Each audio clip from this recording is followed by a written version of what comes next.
ಎಲ್ರಿಗೂ ನಮಸ್ಕಾರ. ನಿಜವಾಗ್ಲೂ ನಮ್ಮ ಕನ್ನಡಿಗರಿಗೆ, ನಮ್ಮ ಕನ್ನಡ ಜನತೆಗೆ ಯಾವ ಥರ ನಾನು ಕೃತಜ್ಞತೆ ಹೇಳಬೇಕು ಅಂತಲೇ ಗೊತ್ತಾಯ್ತಿಲ್ಲ. ನಿಜವಾಗ್ಲೂ ನಾನು ಬಿಗ್ ಬಾಸ್ ಮನೆ ಒಳಗಡೆ ಇದ್ದಾಗ ಹೊರಗಡೆ ನನಗೆ ಈ ಥರ ಸಪೋರ್ಟ್ ಸಿಗ್ತೈತೆ, ಈ ಥರ ನನ್ನ ಎಲ್ಲ ಪ್ರೀತಿಸ್ತವ್ರೆ, ಆ ಪ್ರೀತಿ ಪ್ರೋತ್ಸಾಹ ಕೊಡ್ತವ್ರೆ ಅಂತ ಕನ್ಸು ಮನ್ಸಲ್ಲೂ ಅನ್ಕೊಂಡಿರಲಿಲ್ಲ. ಸಖತ್ ಖುಷಿ ಆಯಿತು ಆಚೆಗೆ ಬಂದಾಗ. ಇನ್ನೂ ನನಗೆ ನಾನೇ ನಂಬೋಕಾಯ್ತಿಲ್ಲ.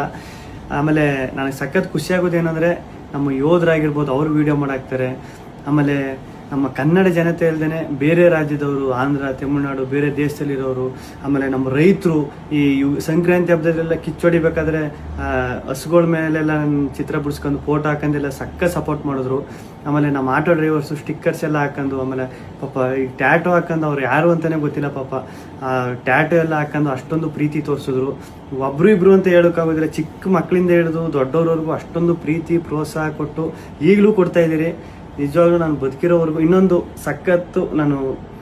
ಸಖತ್ತು ಆಶ್ಚರ್ಯ ಆಗಿದ್ದು, ಖುಷಿಯಾಗಿದ್ದು, ನಮ್ಮ ಮೀಡಿಯಾ, ನಮ್ಮ ನ್ಯೂಸ್ ಚಾನೆಲ್ಗಳು ಅಷ್ಟೊಂದು ಸಪೋರ್ಟ್ ಮಾಡಿದ್ರು ನಂದು.